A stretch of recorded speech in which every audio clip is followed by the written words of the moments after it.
everybody, and welcome to another edition of the Inside the Picks. And we have a loaded show. So, for those of you that don't grasp it on the first time, don't worry about a thing. You can always listen to it, watch it again. Great crew on hand. We got Tom Shanahan, no relation to Mike or Kyle, but he still has a report out there, anyways. He covers Michigan State. Tommy, I've been aching to get that out of there. How's it going? Not like it's the first time you've heard it. Offensive coordinator for Indiana is also last name Shanahan. Oh, there you go. And we have Candy Ebling in the house. Great to be here, guys. And we have Marvin Powell III. He is related to Marvin Powell Jr., who I think should be in the NFL Hall of Fame. If you want my subjective opinion, I just gave it to you. And Mel Farr is out there with the grandkid. When he gets back in here, he'll get in there, and then I'll give him his props. But now let's get to it. Again, I got a lot of information, and get those notepads and that paper and pen ready because there is a lot of stuff. I want everybody to look at some of the Senior Bowl content and a couple of sound bites that we have is what I consider somewhat of a draft preview. I don't know if you call it a mock draft, but I have a couple sound bites that I'm going to include, which include one from Michigan Wolverine, inside defensive lineman, Rayshon Benny, who I interviewed over in Mobile, and another one named Garrett Nussmeier, formerly of LSU. Great guys that you'll probably be hearing on draft day. So I don't do mock drafts. Frankly, I think they're nothing more than a guessing game. My goal is just to call Journalism 101, and that works for me. Let's get down to it. But you know what? We're going to start off with the fact that there will be no international games for Dublin, Ireland, Tommy. No international games for Dublin, Ireland. What do you think about the folks up in Ireland, Tommy? Played last year. What's that? Who were the teams that played last season? How did that game go? Did they sell it out? I don't know. I don't know. I just know that there aren't any this year in Dublin. There was the one where a player got mugged somewhere in Dublin. One of the NFL players. Remember, Marvin? Yeah, I do. I recall the story. I don't know if it was Dublin, but yeah, I do recall the story. The backup quarterback. Anyways, the stadium, that's why I was wondering if the game did not sell out, because the stadium only seats 50,000. Right. And I imagine the NFL wants bigger crowds than that. But other than that, I don't know what's going on with Dublin. They have a longer history playing a college football game, and this year it's going to be North Carolina and Texas Christian. As a season opener. Yeah, 50,000 seat stadium. You're right, for NFL. I don't think quite gets it accomplished. All right, Marvin, since he's referring to how I'm going to you. Yeah, I'm not sure about what's happening in Dublin. I do know that the international series that the NFL's had now for over 20 years has been super successful, mostly in the United Kingdom, London in particular. But yeah, this has been a successful venture. The NFL obviously trying to push their brand. They've done a great job of that. A lot of these games, most of these games are selling out. I know in Europe you've already had like 3 million fans at 10 NFL games, which is unbelievable. And I think other than what's happening in Mexico, I think all the other cities are should be good to go. I don't know why they're not having it. Scott, my thing is this: when you talk about the international series, my question is the NFL going to keep those games in Mexico with the cartel acting the way they're acting? That's the story to me. Dublin, I don't know. I know they do have a fan base up there, as Tom said. They've had international. They've had the Navy play Notre Dame up in Dublin. That was a situation where they sort of stayed. So I don't know about Dublin, Scotty. So Marvin, hold it. I have to give you seriously, do me a favor. Send me a text. That's the topic. Gotcha. Did you get it? You got it. Send me a text. Send me a text. Right, Paul? All right. There you go. There you go. Now you just talked yourself into a topic. Yeah, I don't know. The Mexican situation is a very interesting situation for sure. All right, Candace. The National Football League made history on Sunday, September 28th, with its first ever game in Dublin, Ireland. The Minnesota Vikings faced the Pittsburgh Steelers at Croke Park, with the Steelers winning 24-21. The highly anticipated game culminated in NFL's city takeover in Dublin as fans across Ireland celebrated the sport. Dublin by the numbers. 74,512 fans attended the sold-out game at Croke Park. 35% of ticket holders were from the US, 30% from Ireland, and 35% from the rest of the world. Over 40,000 fans attended free NFL events held in Dublin across the weekend, including the NFL Experience and EA Sports Madden NFL. And there was a Super Bowl gallery at the City Hall. The Steelers welcomed more than 20,000 fans to their Steelers fan tailgate at Marion Square. More than 33,500 fans visited the NFL Shop Dublin Center retail store. There was other stores out there. NFL flag events took place across the island of Ireland that led up to the game. There was the game week delivered 55 million post impressions and 30 million video views from the NFL, UK, and Ireland social channels. It was the first ever regular season game in Dublin. They haven't scheduled another one yet. I don't think it's because of the stadium. I don't know why they just haven't done that yet.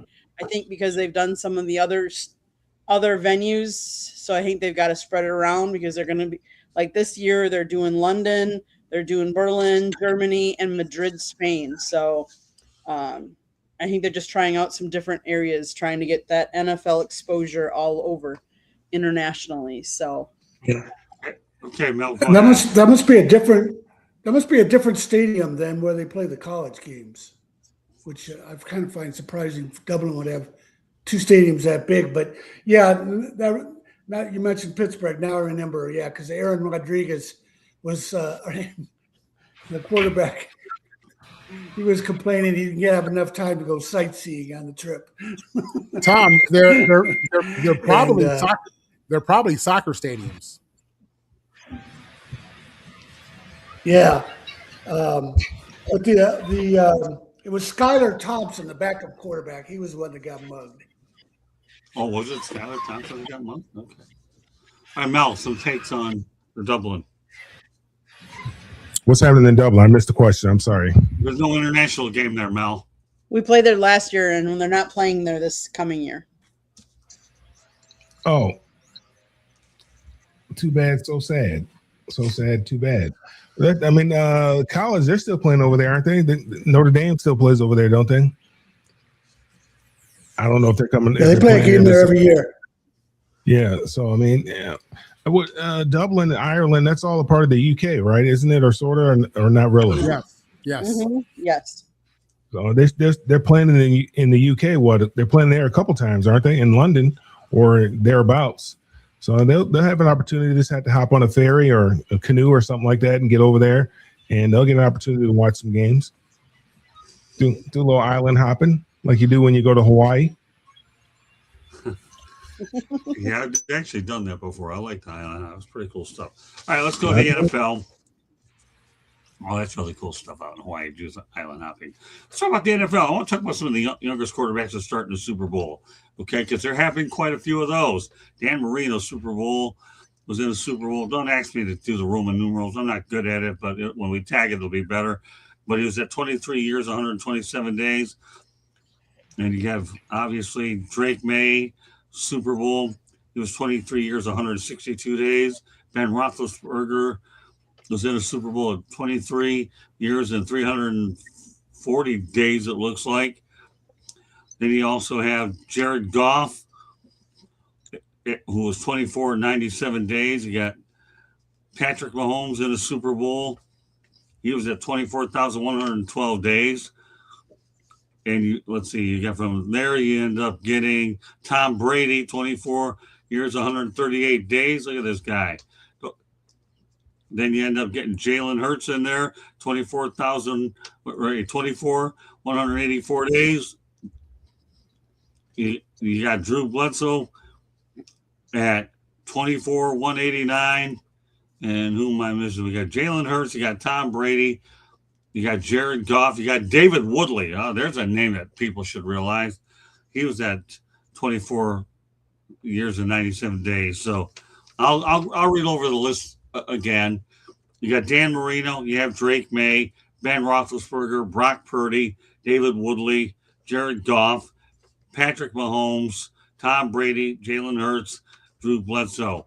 I'm telling you, Tommy, that's a pretty interesting list, isn't it? Yeah, and the one thing that they have in common is they were all playing for strong teams, strong franchises. Except for maybe Drake May and Drew Bledsoe. The Patriots, of course, are traditionally or have been in the last quarter century a strong franchise, but they were not a dominant franchise when Bledsoe took them there, and they've been rebuilding with Drake May. But the perfect example of what's more important than the quarterback is the franchise is David Woodley making it there with the Dolphins. The Dolphins were a dominant franchise when Don Shula was at his peak there in the 70s into the early 80s. Well, he was also paired with Don Strock as well. So you had Woodstock is what you had there, Don Strock. So, yeah, David Woodley getting there. He was a pretty good quarterback. He really was for Miami as well. So I'm glad you brought him up. We did talk about him. But, David Woodley is one person in the history books most people won't think of. But he does go down as one of the youngest players to ever start in the Super Bowl. Mel? Yeah, I think kind of piggyback on what Tom was saying. When you have young quarterbacks like that, obviously you have a strong program. Other than maybe Dan Marino, looking at that list, but they had when you have a young quarterback, it means you have a well-rounded team. You run the football very well. You're not asking your quarterback to do a whole lot, and you're relying on your defense. And the quarterback just has to make plays when the plays need to be made. They're not dropping back 30, 35 times. They might be dropping back. If you go back and look, they might have been dropping back 20, 25 times, other than maybe Patrick Mahomes or something like that. But, in the olden days, you weren't asking your quarterback to do a whole lot. He just had to make the plays when the plays needed to be made on third down to keep the ball moving, to keep time of possession on your side and not turn the ball over. And you had to run the football well, dominate the line of scrimmage, and play good defense. Marvin. Yeah, I think what I think about when I hear that is it just reminds me of how important it is to be able to evaluate talent and draft the right guy. Because in the NFL, you have really two thoughts about quarterbacks. One is the list you just said, the ability to draft the guy, and while he's still young, he's mature enough and he's just good enough to get you to the big game if you have other things around you. You're just one player away. There are quarterbacks who are ready to be that guy right now, and you just mentioned a whole lot of them. But you have other quarterbacks like an Aaron Rodgers, who maybe he could have played earlier, if he wasn't in Green Bay. But you have other guys who, or Baker Mayfield, I'd say, who they need time. They need time. They don't go to the right organization. They have horrible coaching, and then you end up being David Carr, and you don't know if it's the player or the organization that really failed.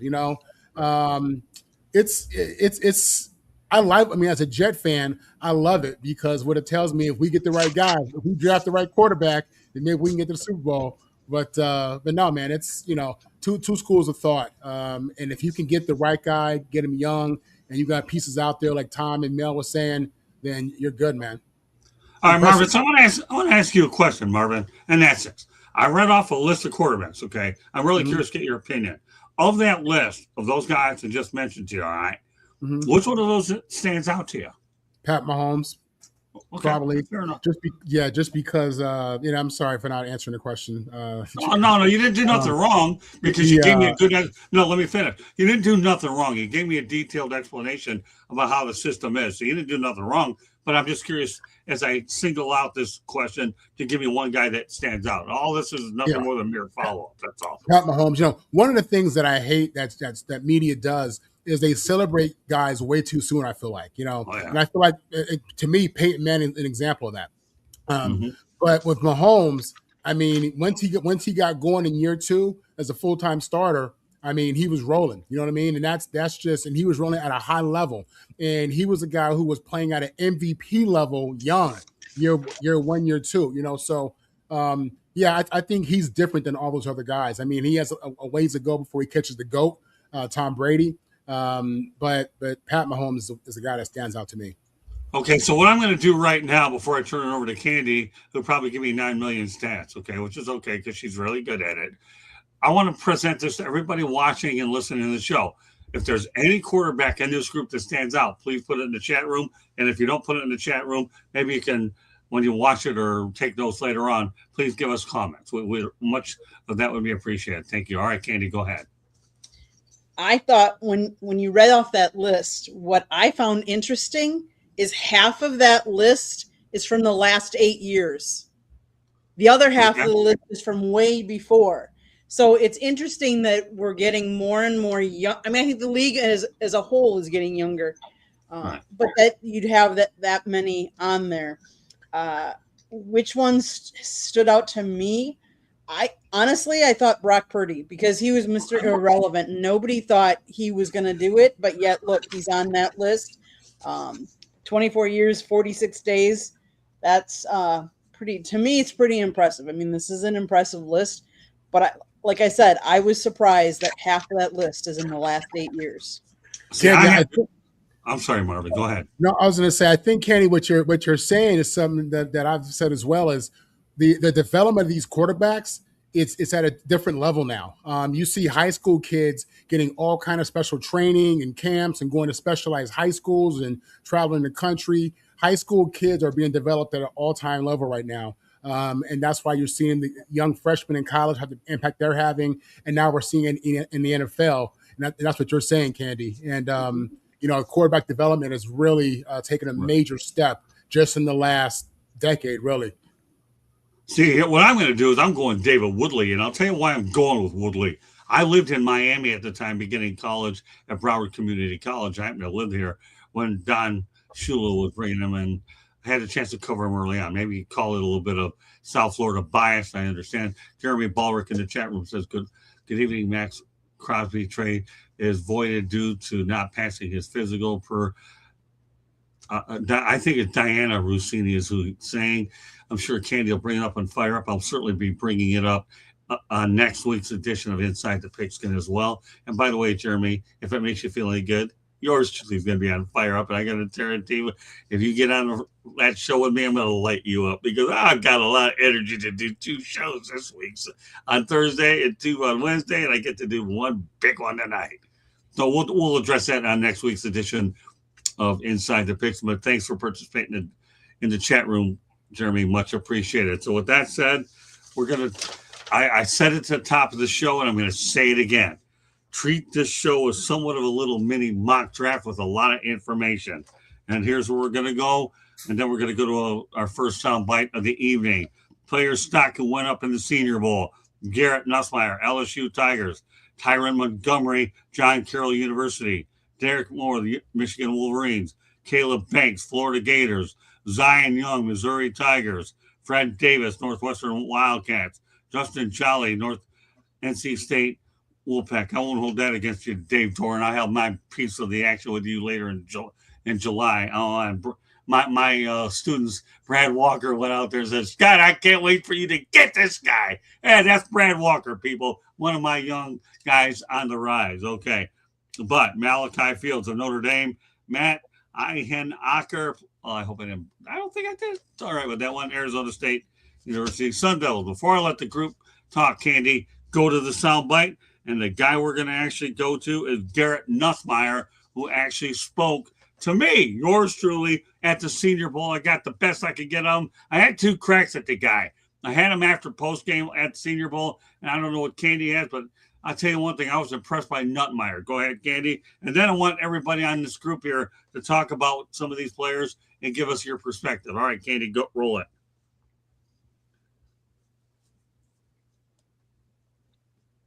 Kelly and how much he meant for in your development as a quarterback. Yeah, I love Coach Kelly. Have a lot of respect for him, and obviously, things didn't work out. I don't think that speaks directly to who Coach Kelly is. I believe he's a very good football coach. Looking forward to whatever situation that he takes on next, and definitely rooting for him. Heard you attest to that, the oblique injury and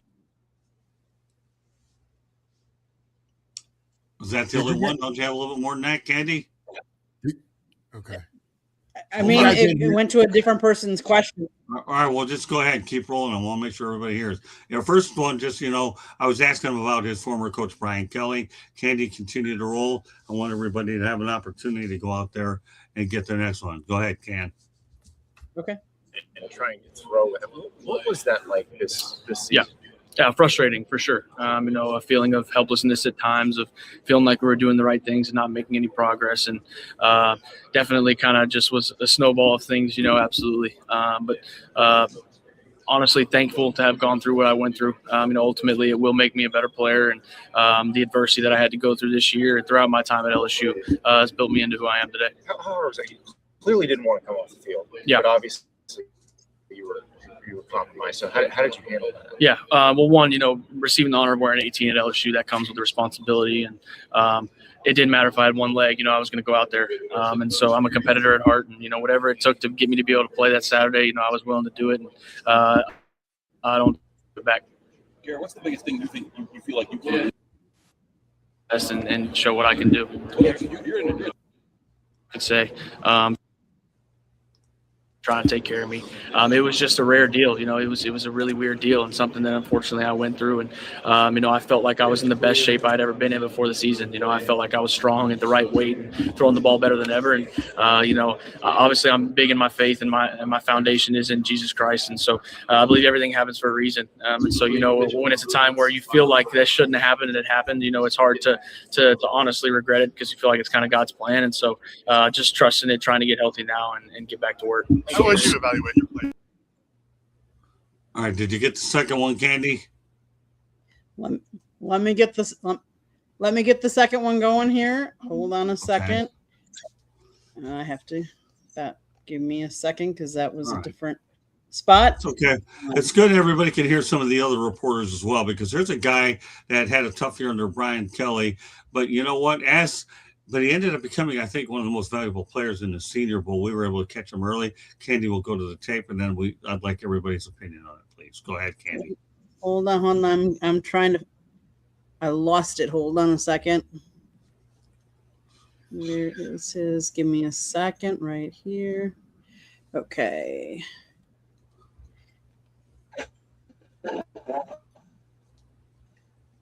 Hold on. It's.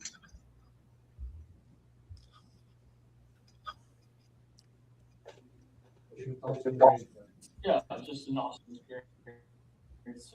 Very thankful for the Senior Bowl having me out here. And been watching this game since I was a kid, been dreaming about playing it, and so it's just a great opportunity. I'm extremely thankful.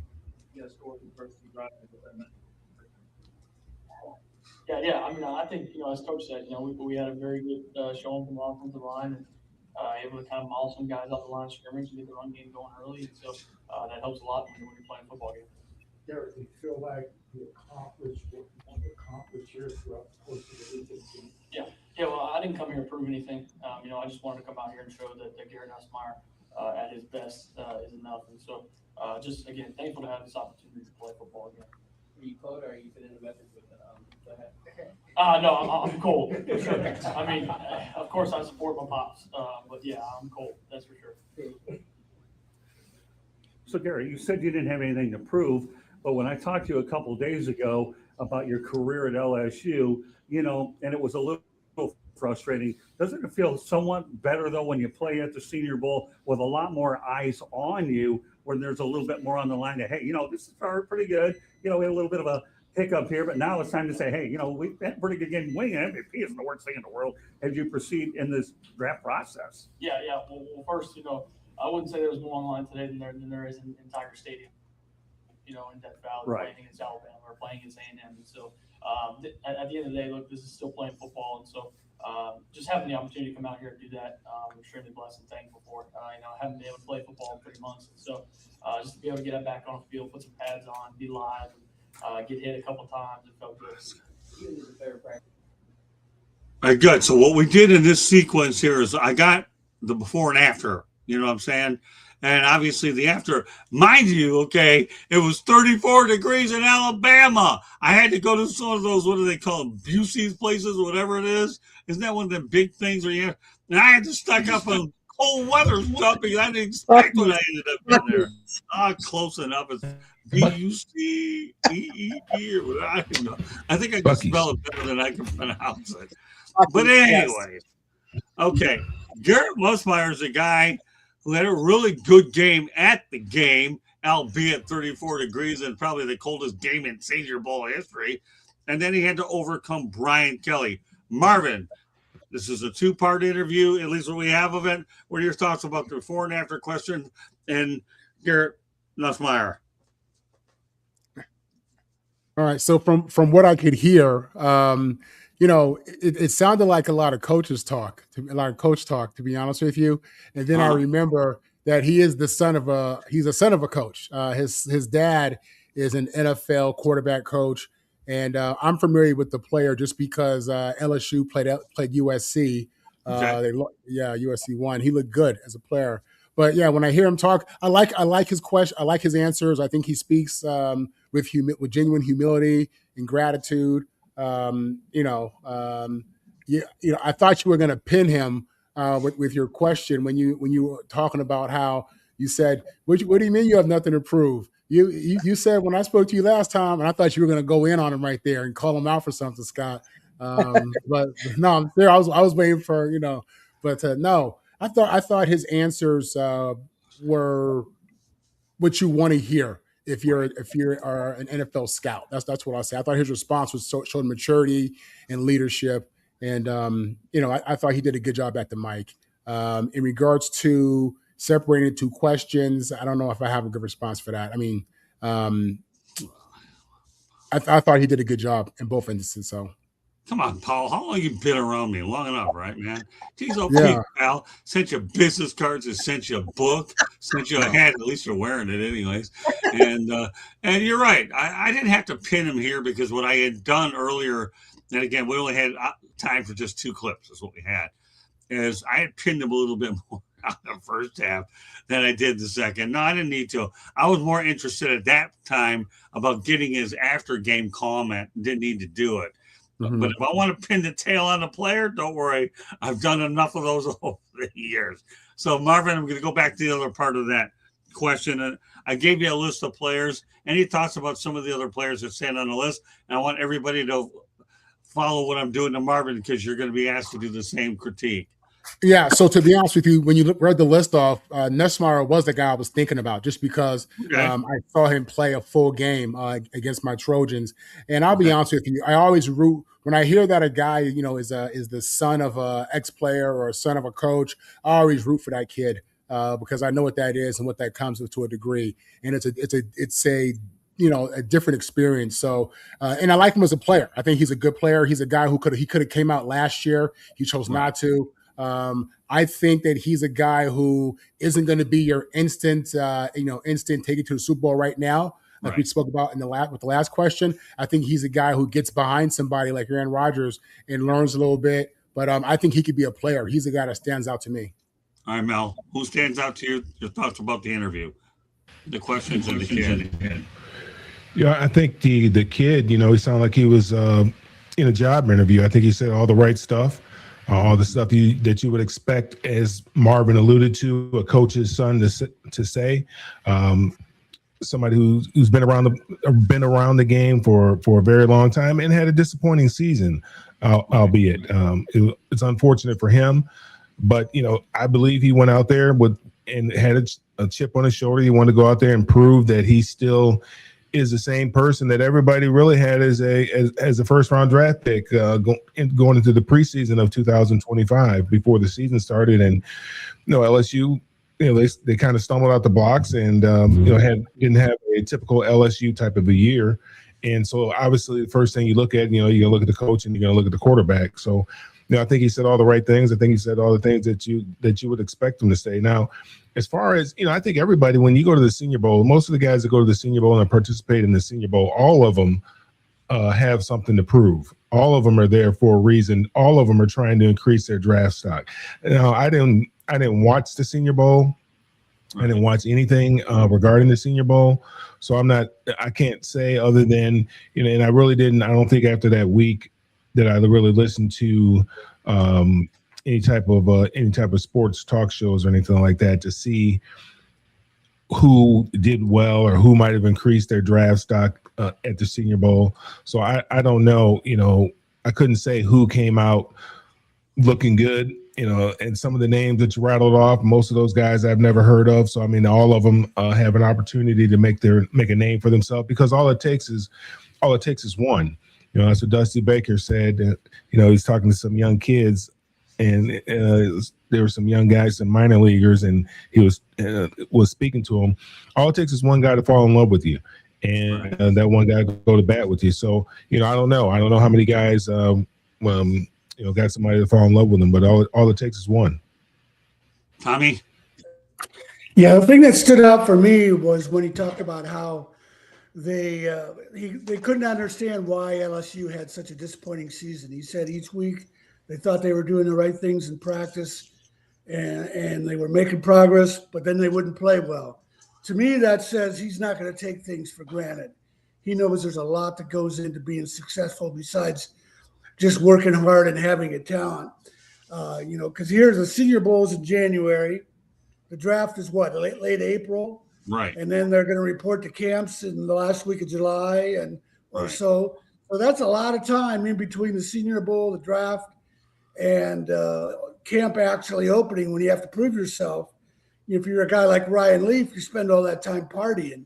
After he got drafted in New York and the plane was flying to San Diego for the press conferences the next day, he ordered the pilot to land in Las Vegas so they could hit the casinos. And then when the Chargers were trying to promote him as their quarterback of the future, they had this thing all set up with Dan Fouts and maybe a couple other quarterbacks. Right. Who's the quarterback that took the Chargers to the Super Bowl against the 49ers? He was from Louisiana. I'm drawing a blank on his name. But anyways, those guys were there. And Ryan Leaf stands him up for like an hour or so. He's late. So, it sounds like he's got the right attitude that no matter where he's drafted, he's got to work and do whatever it takes to show that he's got all the tools. And he's not going to, and like I said, he's not going to take things for granted. Well, the kid got humbled with everything he had to deal with. Candy, you were there with me. Give us your observations. You were there watching the before and after. You recorded everything. I was. I mean, I thought he was very well spoken. Like Marvin said, you could kind of tell. You interviewed a lot of guys, Scott, and you could tell some of them that were coached to say the right things, I guess, or coached to interview. Because let's face it, that's part of what they do there at the Senior Bowl as well, as they have interviews. So Garrett impressed me. I thought he said the right things. He joked around a little at the press conference, so made it a little light of the fact that he had that hat on, because it was when you say it was cold, it was 32 degrees. It was 32 degrees and very windy. The wind was whipping, so it made it it was very cold, 32 degrees, especially for those of us that no longer live in the cold. Right. We're not used to that. So, but I thought he gave good answers. Good kid. Hope he has success.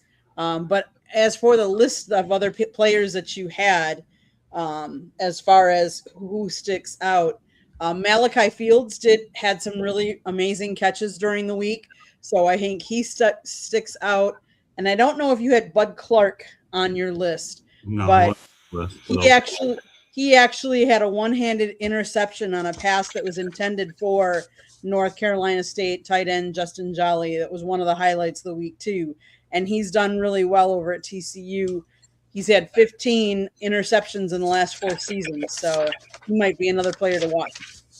Well, first of all, I forecast Musmeyer to go between 2 and 4. Probably 3 or 4 would be a safer pick. And if you get him at 3 or 4, you got yourself a hidden gem there.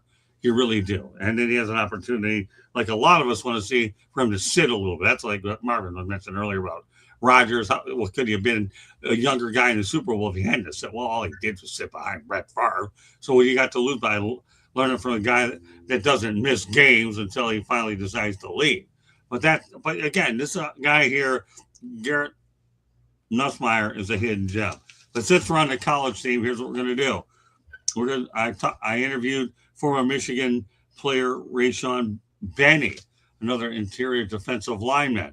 Now, I don't think the interview is that long, but I think a lot of folks that are watching and listening on our audio platforms as well as our YouTube channel are going to find out I got in depth with the U of M player. And I'm going to tell you something. The name Rayshawn Benny is a guy to watch in your draft boards. I know the crew will have an opportunity to watch it, and then I'll go around the horn with your observation. But a Wolverine, Rayshawn Benny's a good kid. All right, Candy, go to it.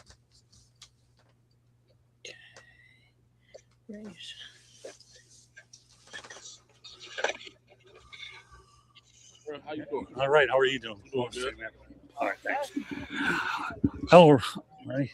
Hello, everybody. Welcome to the Motor City Mad Mouth Show. My name is Scott Morganroth, Motor City Mad Mouth.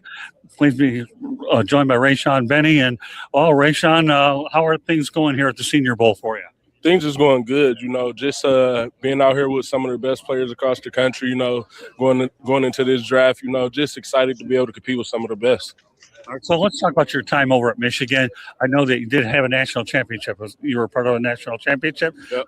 How do you feel about how things went overall? You got the national championship. You beat Ohio State a few times. Those are pretty good goals for you.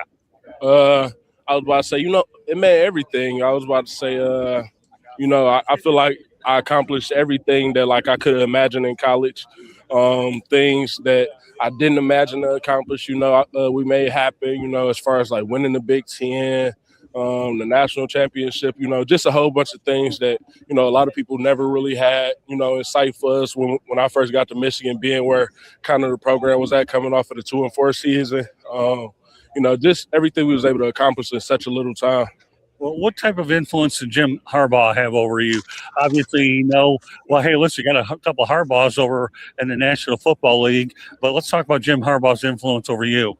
Coach Harbaugh, just the readiness, and just to be a pro. I was about to say, he always treated us like that, even, with us being college athletes, he treated us like pros. So, we know what they expect, we know how to move and carry ourselves when we get to that point. Has he stayed in touch with you a little bit since he went to the pros? No, I seen him. I seen him last year at the pro day. That's about it. I was about to say I talked to Coach Elston a few times, though. Since he departed. Would you welcome the opportunity to play for Harbaugh, let alone the hometown Detroit Lions? I'd be happy to play wherever. I just want to play ball. And I think the thing that's really interesting is now they hired Kyle Whittingham. Have you had a chance to look at that hire a little bit? What kind of hand is Michigan football in?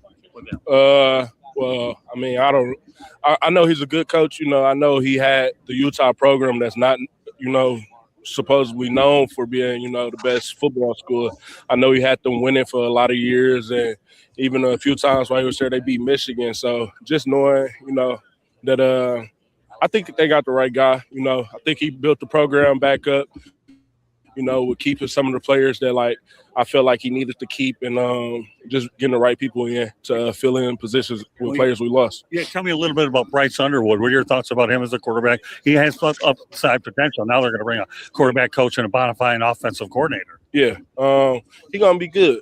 I was about to say, I'm glad that he got somebody that's going to be able to develop him and that's going to be dedicated to, slowly trying to get him better every day. I was about to say, when his time comes, he's going to be the best player in the country. My final question, tell me a little bit about your game and how it translates to the NFL, and what can you bring to a team? I feel like I bring physical dominance. I feel like I bring a pass rush upside that a lot of teams probably don't know I have in me. I was about to say somebody that's ready to work. You feel me? I was about to say I could play all, across the line. It ain't solely one position I'm just at. I was about to say, I'm a gap filler. I was about to say I can fill in wherever I need to. Well, all I can tell you is I wish you nothing but the best in your career. So being on the Motor City Mad Mouth Show, a Michigan Wolverine. And the last thing I was going to mention that came to my mind, was it a thrill for you to be able to play for a program which is the all-time winningest program in college football, number one at the top? I'm sorry, say that one. Say that again. The all-time winningest program in college football history. Yeah, I was about to say it feels good, being, part of the best team in the country, and just with such the history that the university got, we got a lot of things to brag about, going to Michigan, being a Michigan man. So there you go. If you want to see that interview again, it's on the Motor City Madmouth Show. Marvin, okay, you heard it all. Anything that stands out? Let me tell you one thing about Rayshawn. He's a great kid. Marvin, go take it from here. Yeah, I loved his energy. Loved his demeanor. You can tell that he's been polished by someone like Harbaugh. You could totally tell, and that's really one of the benefits, for these college kids who play for NFL head coaches at the college level. But you could tell he definitely's been coached up. You could tell he's a football player. He's saying all the right things about physicality first. Whenever a football player talks about physicality first, that tells me a lot about him, to be honest with you, especially in this day and age. So I like that. But I know that's something that Harbaugh definitely preached, physicality. So that's ingrained in that kid. And it's refreshing. It's good to see. You hear all this drama about how people are mad about these kids, transfer portal, NIL. It's good to see, what it looks like when a kid comes out of a good program and, you get what you get, man. I thought that was a very good interview, and I thought the kid did a great job of representing himself. Thank you. Again, he's not on the list. If you didn't hear the list a little bit earlier, a player snuck and went up. Garrett Nussmeier, Tyron Montgomery,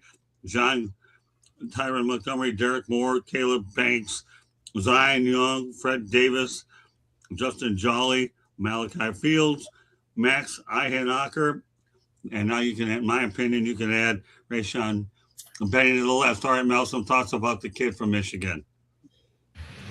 Yeah, seems like a very solid kid. He represented himself well, represented his family well, spoke very eloquently. You can tell that he's been in sound like a UCLA guy, not like one of those guys from across town. But you could tell that he was groomed, properly. That Jim Harbaugh, they went out and they went out and recruited a certain type of player. And he fit that type of player that they're looking to recruit. And then, I can see he's probably very heavy-handed. He's and talked about physicality and being physical at the point of attack and the line of scrimmage. And so he's going to have an opportunity. I mean, he's a big guy. I think he ran a 4.9 40. So, I mean, there's a lot to work with there. The guy's athletic. He's from Oak Park, which is a stone's throw from Detroit. Right. So, he's going to get an opportunity, and I'm sure he's going to make the most out of it wherever that opportunity is. But he represented himself well, and that's what you want. I think that's what a lot of teams are looking for when you go through this process. Is what type of character you have. Nobody's going to cross him off their list with the way that he speaks. Now, some kids, they come in, somewhat arrogant or something like that, whether it be kind of like how Shador did or maybe how Johnny Manziel may have carried himself, then teams will cross you off their list as, that's just not my kind of guy. And then, so then now you've narrowed it down from, 32 teams to 28 or 27 or whatever that number may be. So he represented himself well. Tommy? Yeah, he was so humble and represented himself so well. I kept looking at his helmet. This is a Michigan guy? Michigan guys. Yeah, coming from a Michigan State guy like you. Rogers said when he was Michigan State coach, he called them the arrogant asses in Ann Arbor. That's the more typical personality you get out of a Michigan guy. But, yeah, that was very impressive. And then the other thing about him is, hey, Michigan's been cranking out defensive linemen in the draft for quite a few years now. I don't know if they've had one every year, but I bet they've had 3 out of every 4 years. So, just to get on the field at Michigan in the defensive line, you have to be good. Let me tell you, for all you people out there that are getting excited about free agency and all the money that you're spending, I'll tell you what, that's all well and good. It looks good. And the owner is going to write a check. I wonder how many of those contracts you'll see the end of them, because you'll look at the guaranteed money, not the actual face amount. But then there are kids like this right there that you can build a core around. And that's what made the Senior Bowl such a rewarding experience to cover. All right, Candy, again, you recorded it. Some thoughts now that you've heard it again. So, yeah, he spoke really well. I want to go back to some other stats that I have of him. Okay. He played at Oak Park High School in Oak Park, Michigan. As a senior, he notched 32 tackles and 5.5 sacks. Coming out of high he was rated a 4-star recruit, the 6th best player in the state of Michigan, and 195th overall player in the class of 2021. Initially, he committed to Tom's Michigan State Spartans, but he flipped later and committed to the Wolverines. And so that's that's why he ended up being at Michigan. And obviously it turned out for him. He had a really good career, obviously national championship underneath him. I believe they won the Big Ten conference title 3 consecutive years in a row. So not a bad resume to start to go into your NFL career with. Oh, Tommy, that had to sting a little after what you just said. Well, that, my God, that had to really. Well, it helps. It helps when you got Conyer Stallion stealing all the signs. Oh, you really opened it up. Break the check. Oh, that's funny, Tommy. I didn't think I'd ever see it out of you. You're the best, Shanny. I swear to God. And by the way, later in the show, you're going to hear about the latest updates on the Shanahan report. All right, well, last week you talked about the couple people that got snubbed, but you know what? I'm just saying to take this topic a little further. We're going to talk about the top 10 first ballot Hall of Fame snubs, period. Why don't we take it a step further? You do a show, right? You think you should have a part B or a continuation of Marvin? You think you should have a part B continuation? Give me a yes or no. Yes, I do. Okay, good. It wasn't a complicated question. I know you have more complicated questions at USC. Okay, stop there. All right, we're going to do it anyways. Okay, top 10 first ballot Hall of Fame snub. We always talk about Bill Belichick. Everybody knows about him. But there's some other ones on the list. Terrell Owens wasn't happy about it either. He's on the list. Bill Walsh is on the list. Frank Tarkenton. By the way, his nephew, Chip Tarkenton's a very good friend of mine. Michael Strahan didn't get in there the first time. Joe Gibbs, my gosh.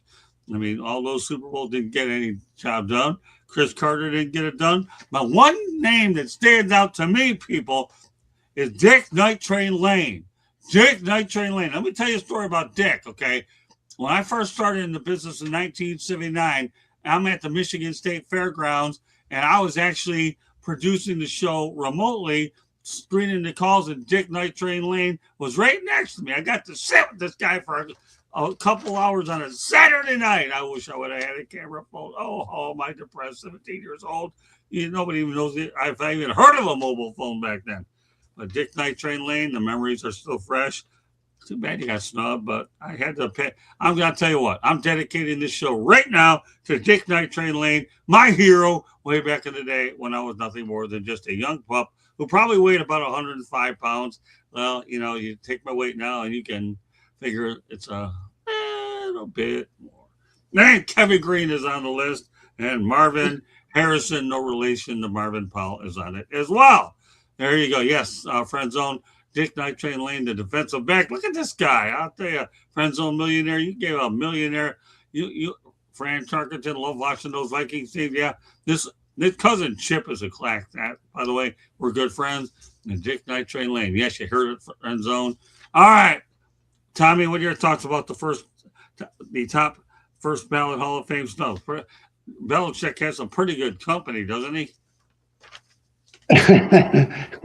Yeah, well, and Robert Kraft didn't make it either. So, well, he ain't on the list, but you just put him on top 11. Okay. So the guys you read did not make it as a first-time candidate. No, these are snubs, Tommy. Correct. They haven't made it at all. No, first ballot. No, first ballot. Fran Tarkenton in the Hall of Fame, though. Yeah, but not on the first ballot. That's all. Yeah. Well, we all agree Belichick is a Hall of Famer, and then we also understand why there's some resentment around him, and that he might not have gotten some votes, and I'm sure that applies to Terrell Owens too. Great talent, but people are going to make him wait. The interesting name that I was looking at the list was Dwight White from the Steelers, the Steel Curtain. I think he's probably a victim of there's so many Steelers off those 4 Super Bowl teams in the Hall of Fame that they've just kind of exhausted the votes for Steelers. But Dwight White was a great player. Him and Mean Joe Green and L.C. Greenwood. And then Ernie Holmes had a shorter career, but he was a great player. So you just never know. Some guys just don't get the votes for whatever reason. Eli Manning, gosh, he won 2 Super Bowls and beat good teams to win them. So I don't know why I guess I can maybe see him not being a first ballot, but a lot of it is PR. A lot of it is who's a popular player with the media. A lot of it is who is the guy in that voting room who's pounding the table and gets for his guy and gets votes to change. It's all political. You're right, Tommy. And by the way, I love that comment Friendzone made. You're 58. Well, I'm 63.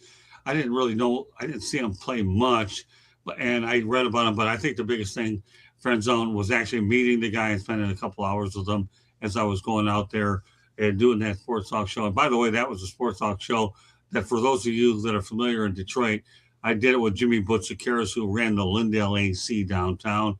And that was an incredible place. And I was actually doing it on a Saturday show. Unbelievable. I guess I was young enough, but at least I could say I experienced it. And I went to the corner ballpark where the Tiger Stadium was at, but they kind of rebuilt it into a PAL facility. I had an opportunity to go out there and look at, I think it was Dick Night Train Lane. I took a picture of it. It's kind of neat stuff. So, all right, Mel, I mean, obviously you have a history in Metro Detroit. So, you know, give me your observations of that list in general. Is there a particular player that's on top? Yeah, you know, I'm friends with Night Train's son, so we talk about. I always talk about the stories.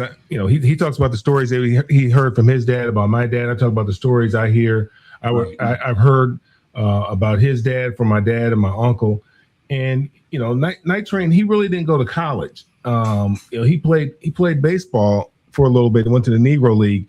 You know, he was born. His dad was a pimp and his mom was a prostitute, and they threw him in a garbage can, and they put him in a dumpster. And some people heard him crying in the dumpster. They thought it was a cat. That's how he came into this world. But I mean, if you look at his numbers, the guy was a 7-time first team All-Pro, 3-time second team All-Pro, 7-time Pro Bowler, 2-time NFL interceptions leader. You know, how is he not a first ballot Hall of Famer? I mean, who I'd like to see who else was on the ballot that year if he wasn't a first ballot Hall of Famer, because boy, they must have been. It must have been Bart Starr or Johnny Unitas. I mean, it must have just been some great players that year that were up for induction. I don't know how many times it took him, how many ballots it took for him to get in, but you know, obviously he stands up.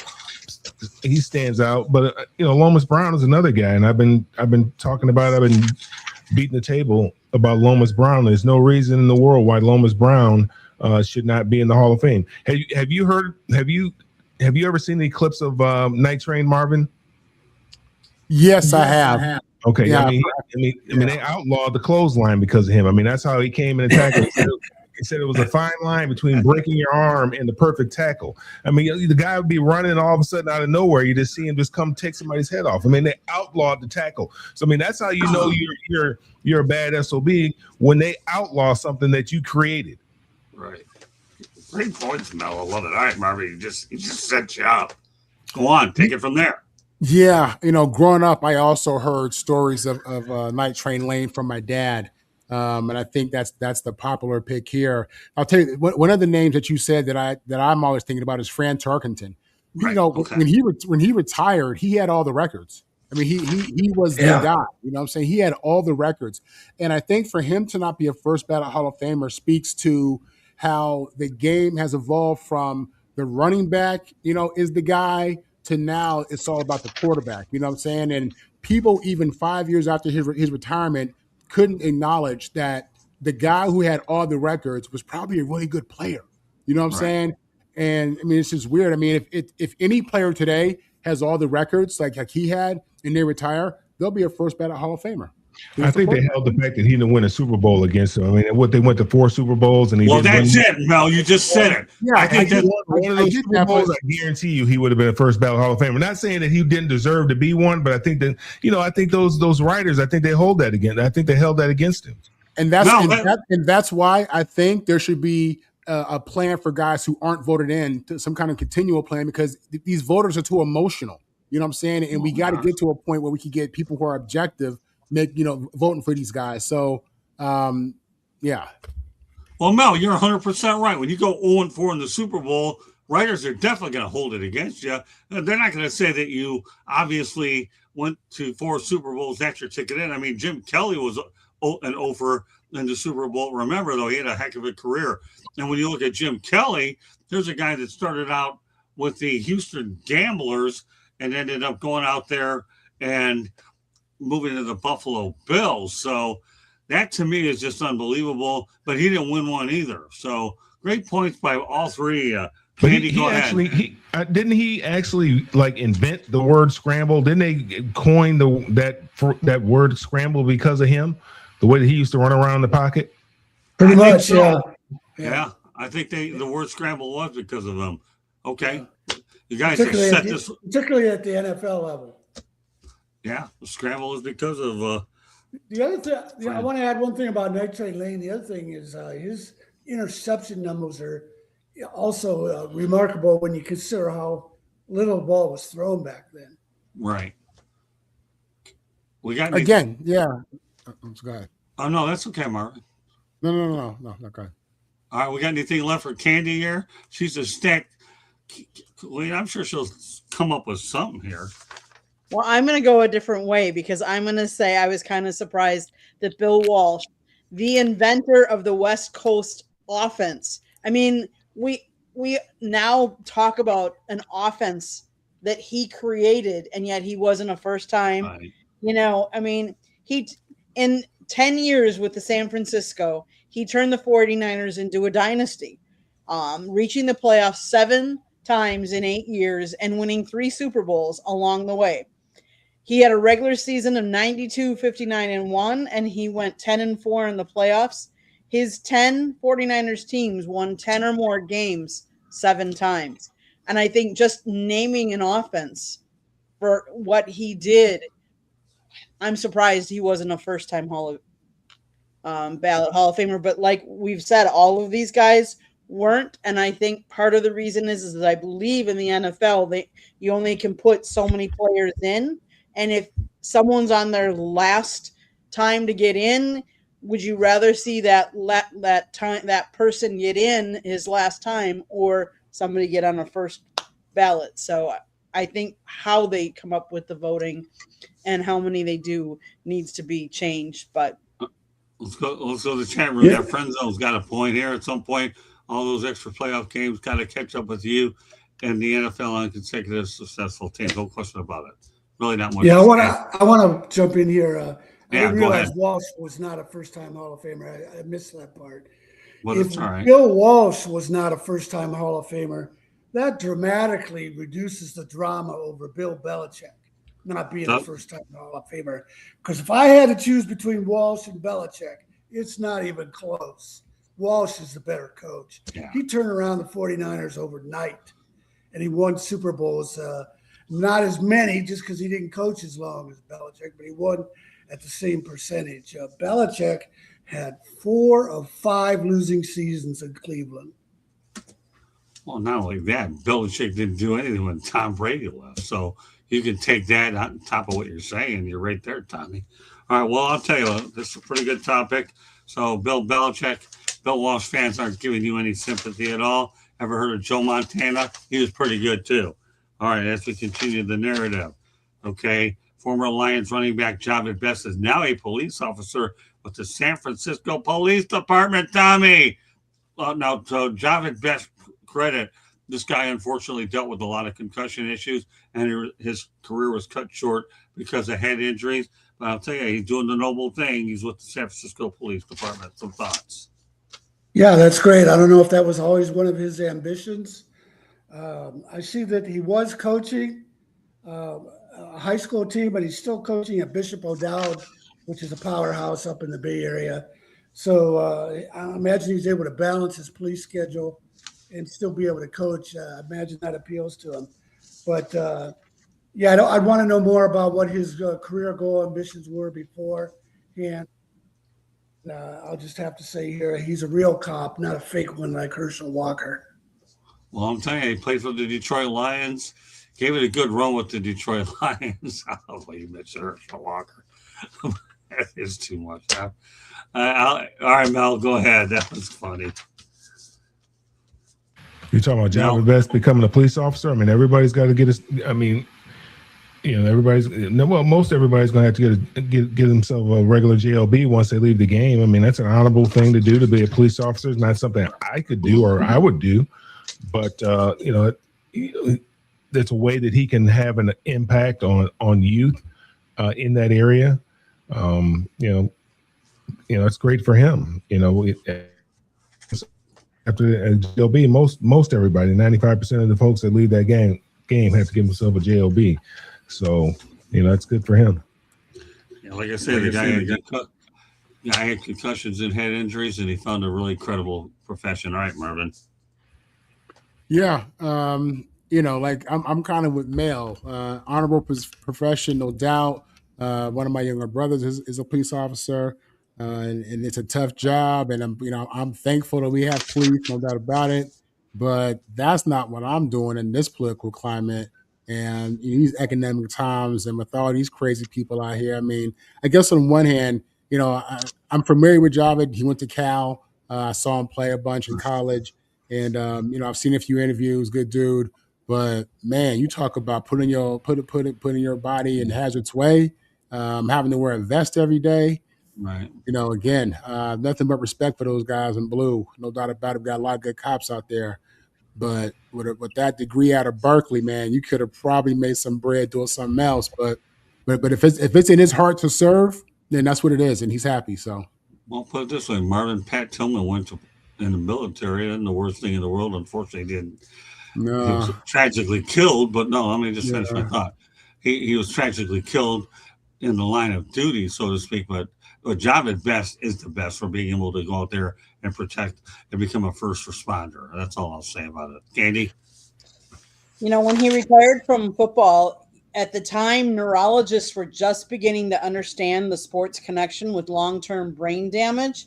And he wanted to stay healthy enough to realize other dreams. 3 years later, at the 2016 Rio Olympics, he became the first former NFL player to compete in the Summer Games when he raced Usain Bolt in the 100 meters. Now he's a 37-year-old father of two. He is on the San Francisco Department, first fully staffed overnight patrol dedicated to fighting drug dealing and in the Tenderloin, South of Market, and Mission neighborhoods. In doing so, he has simultaneously become a frontline responder to the fentanyl epidemic. And he's an San Francisco Police Department recruiting tool and an inspiration to ex-athletes struggling to navigate life after sports. And he said, the job has so many parallels to my football career. He said, probably the biggest thing is composure under pressure. You just have to handle the situation as the information comes. So kudos to him for, doing things that he loves and that he feels passionate about. So I wish him all the success, because being a police officer is, especially under like those circumstances, in overnight in a trying to get rid of drugs off the streets, that's nothing easy. But I commend him for it. It's a good feel-good story that he's actually trying to help the citizens of the San Francisco area. But I'll tell you, he was a heck of a football player. Too bad his career was cut short due to hand injuries. I talk about hand injuries because I'm dealing with a bunch of them my own. As everybody knows by now, I've gone out there. I'm dealing with Alzheimer's, the onset of it, and I'm starting to feel some of the effects now after a period of time. And I'm going to tell you something. They're not fun. I've had my fair share of concussions. That's not fun either. So if anybody's dealt with head injuries, it's just no picnic at all. All right, let's continue on. A few more things, about a handful of things I want to get to. We're doing really well, though, and I know we covered a lot of ground. The Tennessee Titans have hired 49ers assistant head coach Gus Bradley to their defensive coordinator position. Tommy, how much better are the Titans going to be on defense? I worked with Gus Bradley when he was the head coach of the Jacksonville Jaguars. He's a heck of a person, and he's a really good defensive coordinator. Tommy. Well, he's following Robert Saleh. They worked together with the 49ers, and Right. Saleh didn't really get a good chance with the Jets. Marvin might have a better comments on that than I can offer. But when you have two guys like that work well together, it's a good move. Segue to Marvin. Go ahead.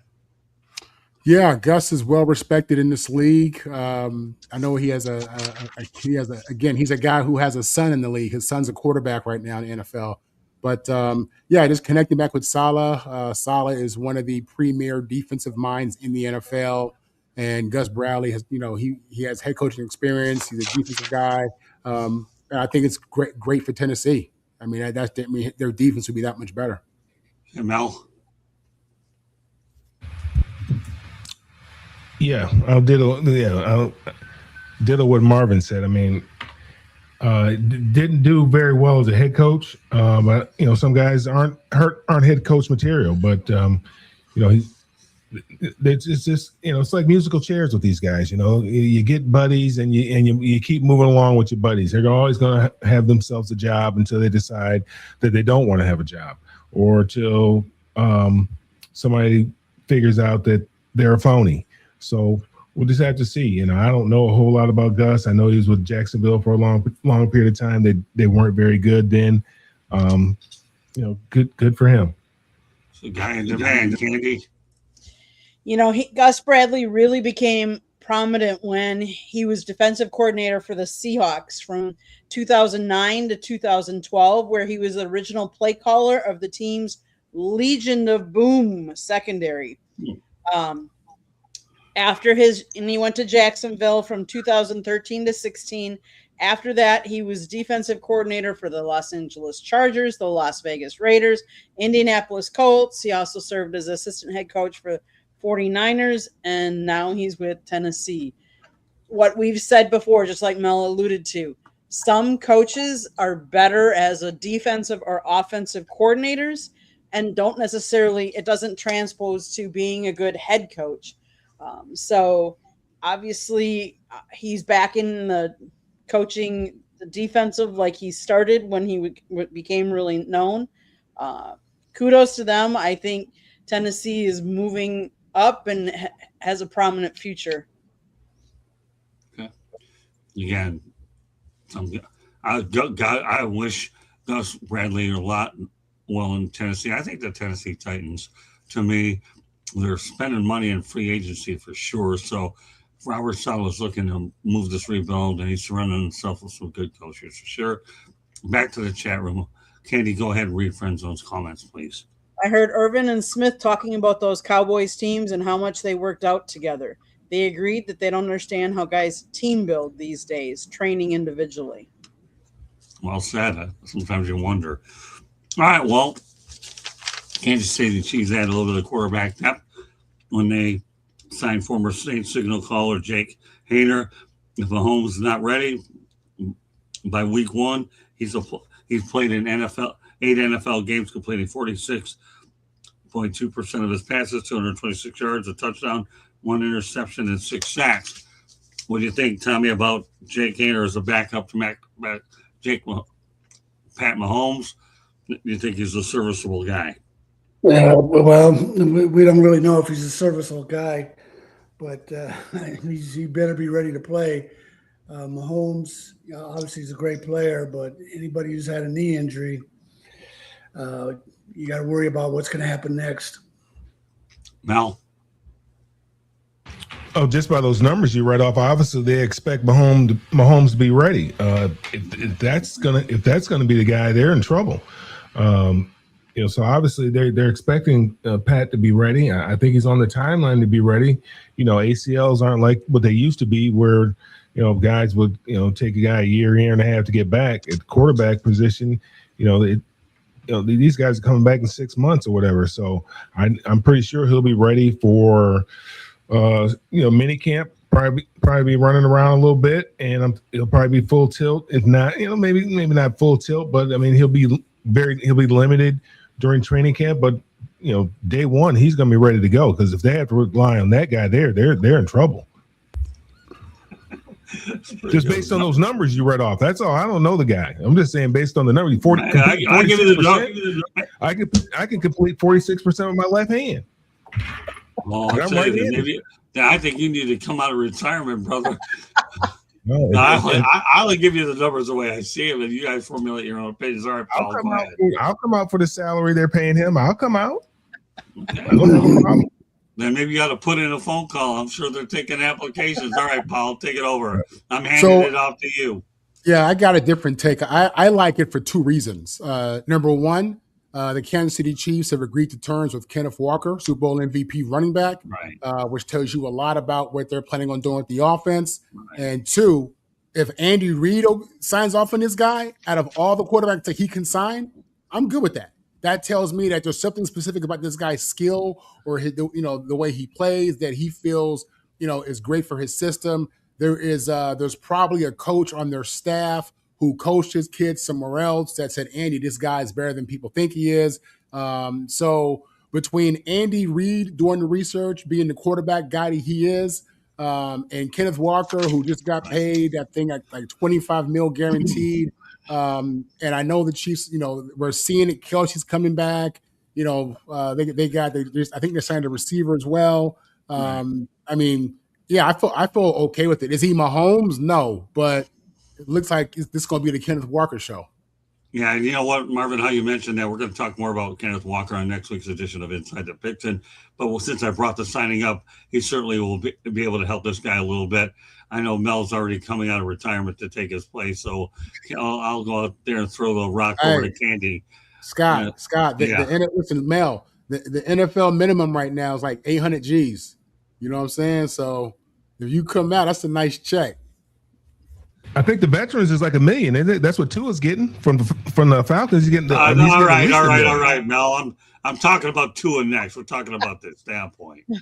Unless you want to take over my job as the executive producer, I'm going to actually turn you over to this one. Marvin got off easy with what he did. If I put you in this situation, you got to do this one. Oh, you're gonna be under twice as much pressure as Paul was. Because we got a juggernaut here. You ought to know you've only been on this show forever, far. All right, go on, Candy. But now that he mentioned Tua, that will be the next thing we do talk about. By the way. So Haener was selected by the Saints in the 4th round of the 2023 NFL Draft. However, early in that year in September, he failed a drug test. And he tested positive for a banned substance. He was suspended for the first 6 weeks of the season. He still released a statement, says, I still do not know how the substance got into his body. But he did take full responsibility for the failed test. He began the 2024 campaign as the backup quarterback behind Derek Carr. Week 7 against the Broncos, he relieved Spencer Rattler on the final drive of the game and recorded his first career touchdown on a 12-yard pass to Cedric Wilson Jr. After Carr suffered a hand fracture in Week 14, the Saints named Haener as their starting quarterback. They waived him on August 26th of 2025, and after Rattler was named the starter to begin the 2025 season, he was signed to the practice squad. He was signed to the active roster. 4 days later, waived, back and forth, and now he's with the Kansas City Chiefs. I thought it was really interesting that they did this. Andy Reid must see something that I'm not seeing necessarily, or from reading what not that I've seen him, 100%. But from all these other moves, I was kind of surprised. But Patrick doesn't go down very often. And like Marvin said, they're going to rely on some of their other guys too. So.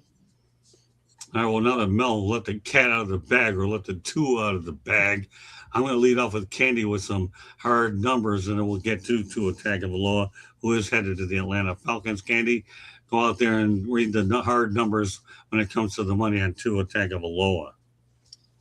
The Miami Dolphins have taken a massive financial blow after deciding to release quarterback Tua Tagliavola, a move that will result in a record $99 million dead cap hit in the National Football League. The decision officially ends his 6-year tenure in Miami, where he served as a team starting quarterback after being selected 5th overall in the 2020 NFL Draft. The financial penalty stems from guaranteed money remaining on the 4-year, $212.4 million contract extension he signed in 2024. With the release, the Dolphins will absorb one of the largest salary cap hits in league history, spreading roughly $67.4 million against the cap in 2026 and about $31.8 million in 2027. Despite earlier success that included leading the league in passing yards during the 2023 season, injuries and inconsistent performances over the past 2 years pushed the franchise toward a major roster reset. The move signals the beginning of a new era in Miami as the team searches for a new quarterback, which I know they found, but we're not talking about that. We're talking about Tua right now. That's it, Scott, for Tua. Okay. Well, so there you go. Marvin obviously is coming to your town in Atlanta. Some thoughts about the acquisition of Tua Tagovailoa. Well, I think to this point has been a bust. All right. Well, listen, this is listen, Tua as a guy who I was big on, loved him coming out of Alabama, loved him going to the Miami. You know, I'm a Jet fan. I rooted for the kid, and obviously didn't work out. And now they're looking at the biggest hit in the history of the cap. It's horrible. I mean, it would have been cheaper to keep her. I feel like, you know what I'm saying? Like, seriously, it would have been cheaper to keep her. That's really how I think about that. You know, how do you tell your players that you guys plan on really competing for a championship this year when what you're able to pay people is based on this loss of $100 million? You know, it's tough, man. They got to figure. I mean, the contracts obviously are guaranteed up to a degree in the NFL. I mean, these guys aren't getting all the money you guys hear about, but they got to figure out a better way for these organizations to be able to do this kind of stuff, man, because, this is, I mean, that just sets you back. It's such a horrible business decision for the team, in real time. Obviously, they're looking to get past the 2-year mark, but it's horrible, man. I hate it for I'm a Jet fan, and I hate it for the Dolphins. I hate it that teams go through this. But they felt that they were better off with him out the building and down $100 million. That says a lot about how they felt about him. Yeah, no question about it. All right, Mel. Yeah, I mean, if I'm the owner, the Dolphins still have to pay him $54 million this year. If I'm going to have to pay him, I'm going to pay him to play for me. I'm not paying him to play for the Falcons or any team. He's going to play for me if I'm paying his paycheck. So I don't understand that. I've always rooted for Tua, but I never really have been high on Tua because I like my quarterbacks to be a little bit more sturdy, a little more durable. And he's neither. He's neither sturdy nor is he durable.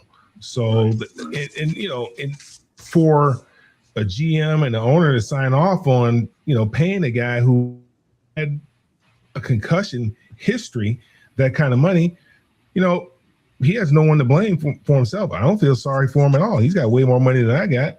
I don't feel sorry for him in making dumb decisions like that. That's what you get, you big dummy. But, why would you pay a guy who's not big and sturdy and durable? I'm going to pay somebody like a Ben Roethlisberger, somebody who's big, he's sturdy, he's durable. He can take a hit. Yeah. Losing his audio, but he's right. All right, Mel, you there? Yeah. Ownership signed off on it, so shame on ownership. Yeah, the owner is Stephen Ross, by the way, just in case you didn't know, you know. Big dummy. Big dummy. This guy's been watching a lot of Sanford and Son. Okay, rest in peace. Lamont Sanford, Grady, DeMond Wilson, whatever his name is. Okay. All right, go ahead. Big dummy. That's good. We got to look that on a comedic note there. All right, Tommy. Yeah, I can't believe he's been there 6 years. Holy smokes. He should be peaking by now. He's regressed over those 6 years. This is a terrible move for not only him, But Atlanta, he needs some coaching. And Kevin Stefanski has already proved he can screw up quarterbacks. Right. And then I just checked, his quarterback coach is Alex Van Pelt, and he was with Stefanski at Cleveland. So, a quarterback moving to Atlanta would be a good situation. I like Michael Penix has a lot of talent, but he's also injury prone. But this looks like a disaster in Atlanta. He's getting his money, yeah, but for the Falcons, it looks like a terrible move.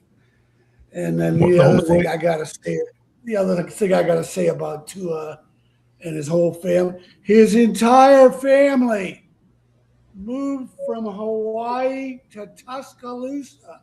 Who does that? How smart is that? Well, Nick Saban paid for it. Alabama paid for all that before NIL. That's how they did that, Tommy. Come on. Exactly. Well, let me tell you one thing. I'll say one thing about the Atlanta quarterback room, though. They're going to have two left-handed quarterbacks in it. When you think that's the only reason why it makes sense to have two left-handed quarterbacks. So if he goes down, it makes it real simple. One of them goes down, it makes it real simple for the next guy to come in. Yeah. Well, the thing I'll say about Miami, they're lucky they had Ryan Fitzpatrick every time. Tua, who was Humpty Dumpty, kept taking his big falls because I'll tell you, he had Ryan Fitzpatrick saving the day. Candy, you want to add an opinion to this? Obviously knows you talked about some stats. Now let's see if we can squeeze an opinion with 3 more topics to go. So Shanahan report to go with it.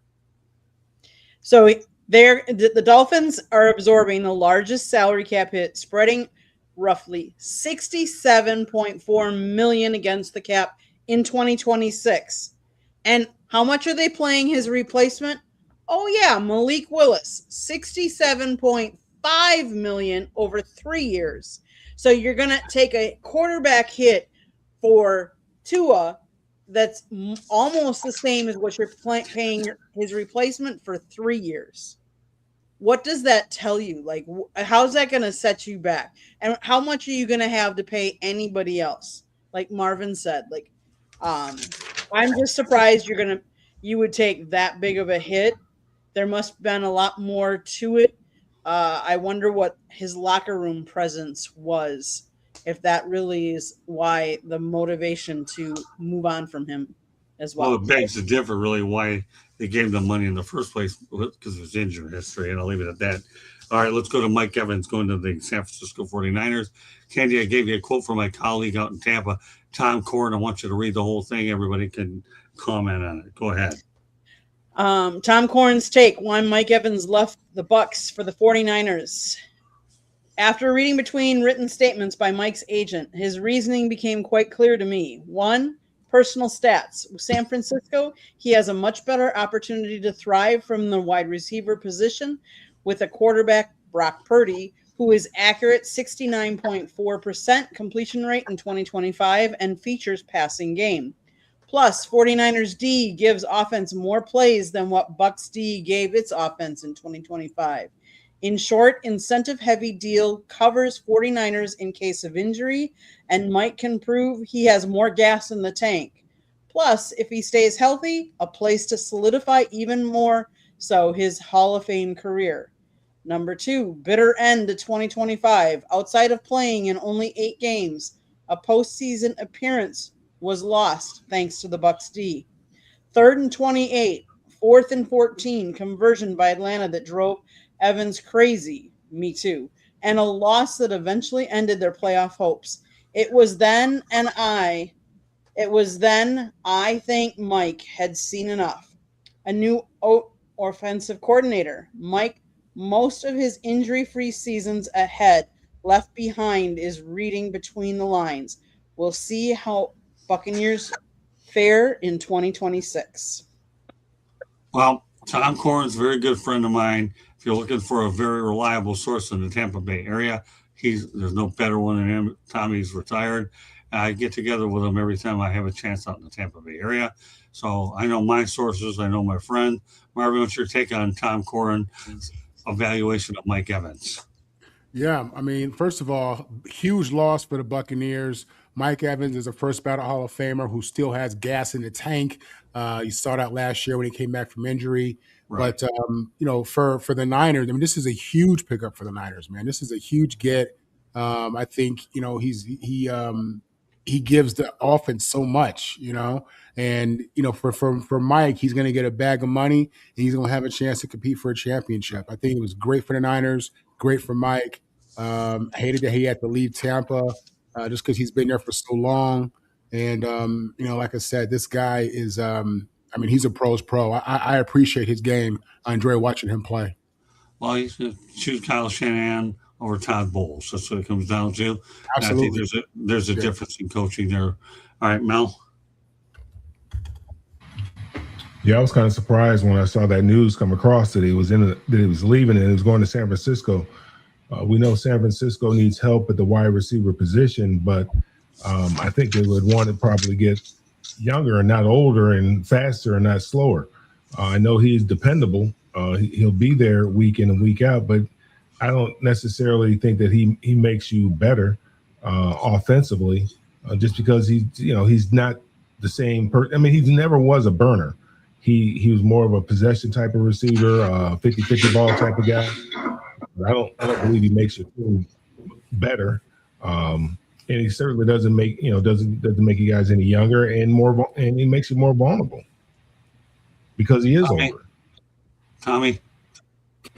Yeah, I think it's a real good move for him and the 49ers. I think he fits in real well. 49ers have had tough luck with receivers recently. I thought he was a little bit older. I just checked a second ago. He's only 32.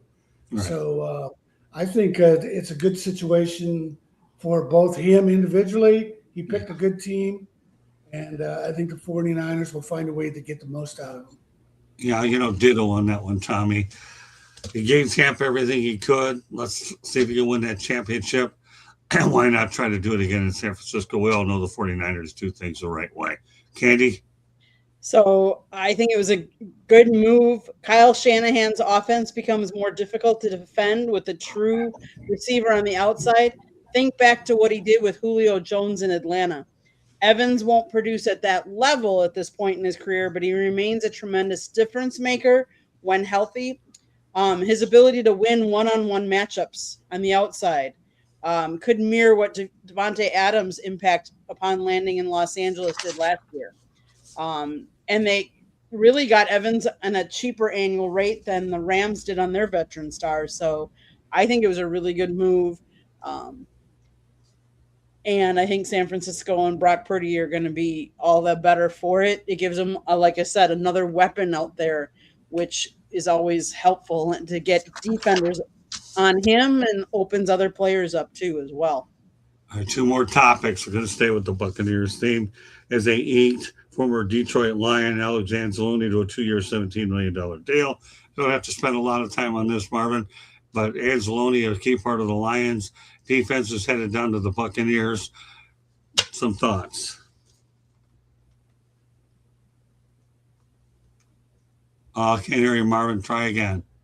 Sorry about that. Yeah, we had just said, part of why Mike Evans left the Bucs was because they didn't have a great defense, So this is obviously an area where the Bucs have to improve. With Detroit, you don't know, you feel like the wheels are falling off here ever since they lost their defensive coordinators, but they still have some players, and the Bucs were able to pluck one. So hopefully he has impact. Okay. Marvin. Melvin. They brought him over from the Saints. Melvin, whatever. Yeah, you got me? They brought him over when he came over. He's been the heartbeat of that defense since he got. There was an issue going into this year, him wanting to get paid. The Lions really not wanting to give him any money. They came to some play this year. We kind of knew that this was going to be the last year for him. But it's great for him that he gets an opportunity to continue his career. And it's an opportunity for somebody to step up. The Lions re-signed Malcolm Rodriguez. They were high on Rodriguez from when they did the what's that little thing they call when they come in there and they do the little filming, the HBO special little thing that they do. Hard Knocks. You know, everybody, Hard Knocks. yeah, Hard Knocks. They're real high on Rodriguez because what's his name kept calling him Rodrigo or whatever it is. A little bit, but you know he'll probably get an opportunity to get some extra snaps, or they may draft somebody. But Anzalone did a great job during the time that he was there. Really a leader on that defense. I really hate to see him go. Tommy. Yeah, that's one of the things I hate about modern football. He was such a good fit for the Lions, but it was been discussed all last season that they probably weren't going to keep him, not because he can't play, not because he's not a good fit, but because of the money dollars just don't add up right as far as salary caps and all that stuff. So it's disappointing from that standpoint. I guess the Bucs are a good place for him to land, though, because he is from the University of Florida. So he's got some name recognition. So best of luck to him. Candy. Yeah, I think he's falling to. We can't pay everybody on the team, and he was really good back in his best year was back in 2023. 2022 was really good too. In 2022, he had 125 combination tackles. In 2023, 129. And then he went down to 63 in 2024. I know he was injured for part of that year, and then 95 last year.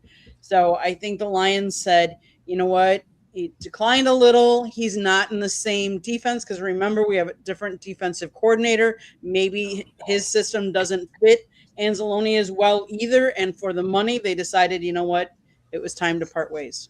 Well, I think it's time to add Rayshon Benny, okay? So that'll make me feel a little bit better. We all heard it. Come on, everybody. Rayshon Benny to replace Alex Anzalone. I'll feel pretty good. Final topic of the night relates to Detroit Lions. And what they have done is brought, I think, an injury-prone guy in from Kansas City, albeit he's won a couple of Super Bowl games. Isaiah Pacheco as a running back to replace David Montgomery. Marvin, some thoughts about Isaiah Pacheco replacing David Montgomery in the Detroit backfield to complement Jahmyr Gibbs. Listen, Pacheco was a tough player. Is a tough player, explosive, powerful, plays extremely physical. Dealt with injury last year, which was the biggest issue he had. But if he's healthy, man, that is going to him and Gibbs are going to be a powerhouse backfield, man. If they have to O-line the block, if they get healthy up front. But no, he's the real deal. I'm a big fan of the way he plays the game. He's a throwback player, if you ask me. Are you really are that high on Isaiah Pacheco? Absolutely. I think he's man. Did you see him before he got hurt? He's physical. He's explosive. He has quick feet. He can catch the ball. I mean, I like him a lot. I do. Marvin, all I keep seeing the guy is on injury reports, but if you've seen him, I'll take your word for it. That was last season. That was last season. But when he was in college, in his first couple years in KC, man, that guy was nice. Hey, Marvin, I'm going to take your word. You're on Inside the Pigskin. This is our best football show.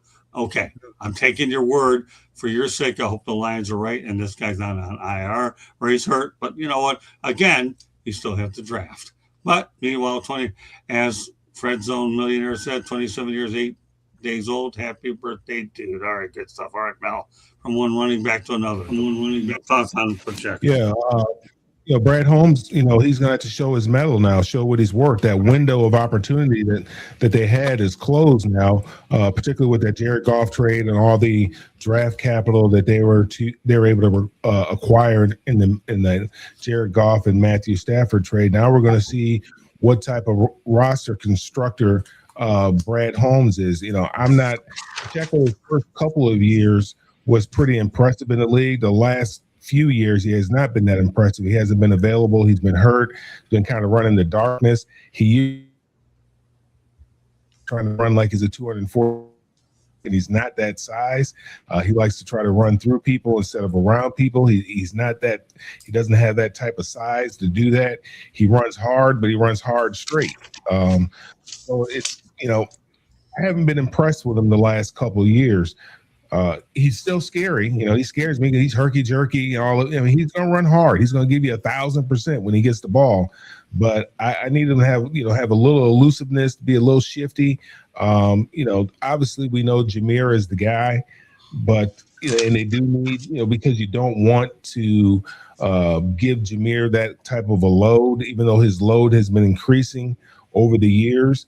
You don't want, Jameer to have 35, 40 touches. You want to keep Jameer's touches around 20 to 25 so that he can be explosive. So it'll be a good change of pace, I guess. We'll see.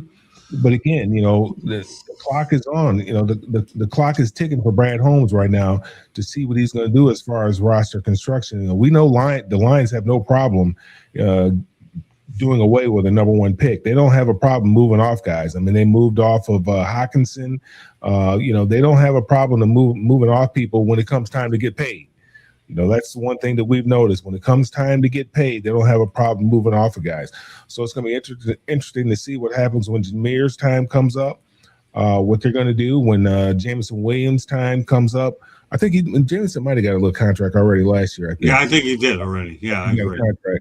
We know they're going to give Hutchinson the money. That's not going to be an issue, whether or not they're going to give him his money. Well, it could be. We'll see. But so we just had to see. We had to see Brad Holmes. Right now the clock is on. The clock is ticking, and we'll see what he's going to do. He's got to open up another window. This team is not the same team it was 2 years ago. No, the team that we saw last year was not the same team that was out there 2 years ago. It's an entirely different team because you don't have Ben Johnson there anymore. Right. Well, we'll see how David Montgomery does with the Houston Texans too. I mean, just you leave the Lions system. You don't know what the Texans have there. You wonder whether the guy's going to be able to carry the full load there. And unfortunately, we don't know. Injuries always play into what they do. So we'll have to see with David Montgomery. But yeah, I mean, Pacheco, I guess when he's healthy, he's great, but that's a TBD waiting to happen. All right, Tommy, some thoughts. He's a good replacement for David Montgomery because Montgomery was a good pass blocker, and that's what Pacheco's known for. Is he's a good pass blocker. So the Lions had to have a guy like that, especially with Goff not being a mobile quarterback. Right. And they have to rebuild their offensive line. So from that standpoint, Jahmyr Gibbs is their home run guy. Having a good pass protector was very important. Picking one up was very important for the Lions. Candy? So Pacheco, obviously, he did really well back in 2023. That was really his really good season. He rushed for 935 yards, 7 touchdowns that year, receiving 244 yards, 2 touchdowns. He got injured, fractured his fibula back in 2024, so he was injured for much of that year. Last year, he ran for 462 yards at average of 3.9 yards per carry, and then 1 touchdown. And in receiving, he received 101 yards, average 5.3 yards, and 1 receiving touchdown. So I don't know, maybe that they can coach him up and he'll be that 1-2 punch that Detroit had a couple years ago. Otherwise, Jameer's really going to be shouldering most of the load. Well, go to Frenzo's comments. Put them up, Candy. 2022 rookie season, 11 starts, 830 carries, 830 yards rather on 5 TDs, 38 first downs, 4.9 yards per carry. Offensive rookie of the year, number 10. That's what the Lions better hope they're getting this year for sure. Or with that said, that does it, but we're not done yet because Tom Shannon has a report. And it's time for you to go ahead and give it, Tom. Go ahead, pal. Yeah, I posted a story today, a little basketball and baseball. I got tired of Bruce Pearl, who rigged the situation so that his son got the job as a head coach when he's not really qualified to be the head coach. And is talking about how an undefeated Miami of Ohio team doesn't deserve an at-large berth if they don't win their conference title, which is just ridiculous because Mid-American Conference has a good history in the NCAA tournament. Maybe not getting to the Final Four, but they win a lot of first and second round games, and they're undefeated. And the other reason I wanted to write about this because it reminded me of as my senior year in college was the 1978 NCAA tournament, and that was Magic's freshman year, and he led Michigan State back to the NCAA tournament. And the first two it was my first time attending an NCAA tournament. I was working for the college paper. I was the sports editor of the State News. And the first of 2 games at Market Square Arena was Miami of Ohio and Marquette, the defending national champion with Butch Lee, and then Michigan State was in the nightcap with Magic against Providence. But you remember, Marquette was a great program back then. Butch Lee was an All-American. Bernard Toon played in the NBA, but Miami had a guy named John Shoemaker, who was their point guard. This is 1978, and he had spent the previous summer, the summer of '77, playing in the Dodgers minor league system, because it was only recently, I think it was 1974, the NCAA passed a rule that you could be a pro in one sport and remain a college athlete in another. So that's what Shoemaker was doing. I think Danny Ainge was the first one to take advantage of that at BYU. But so the storyline was that he was due to leave the next day for Vero Beach in spring training, but the Miami upset Miami. It was the first time a defending national champion had been upset in the first round since the NCAA tournament had expanded.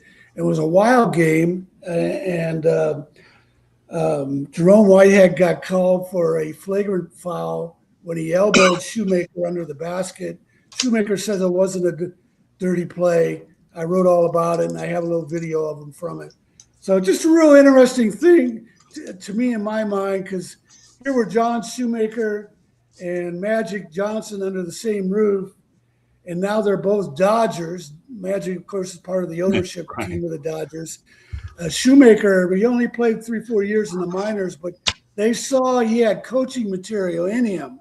In fact, if he didn't make it in pro baseball, he was going to be a high school basketball coach. So he took a hitting coach job with the Dodgers, and he's now entering his 50th year. He's been a manager and at many of their franchises, and they respect him so much. They call him the captain of their minor league program. He wears a C on his uniform, and that's unusual in baseball. And he was honored. The other thing that I asked him about, and if you run across Magic since he bought the team, and talked about that 1978 NCAA tournament, and he was telling me a story about how they had an employee organization meeting, and Magic, he was one of the new owners, 2012, and talked to everybody. And this is John Shoemaker, just a humble, quiet guy. This is the other thing about Shoemaker. When the Dodgers had their great team with Sandy Koufax, Nod Drysdale, and those guys, the manager was Walter Austin. Guess what? He played basketball and baseball in Miami, just like John Shoemaker. And just like John Shoemaker, Walter Austin was very humble and was content with staying in the background. And I wrote in my story, Tommy Lasorda would have elbowed his way up on the stage to be standing next to Magic, and Walter Austin wouldn't have done that. And John Shoemaker, he saw that everybody wanted to talk to Magic, so he didn't want to interfere with those people. He knew how important it was for them. He just went about his business. That's the kind of guy he is. So kind of a fun story to write and take a shot at Bruce Pearl, who got into coaching, is pretty active on Twitter and has shown himself to be a. So Tommy, here's what I'm going to do. Okay, I'm going to invite you on next Wednesday night Sports Exchange. I need you probably for an hour next week because you have tomorrow night off. I'm going to give you a steady diet of college basketball, and I'm going to include Bruce Pearl in there and a few other things that I know you can blend in. We'll even throw a little bit of football in. You want to come on next Wednesday? You're off tomorrow night.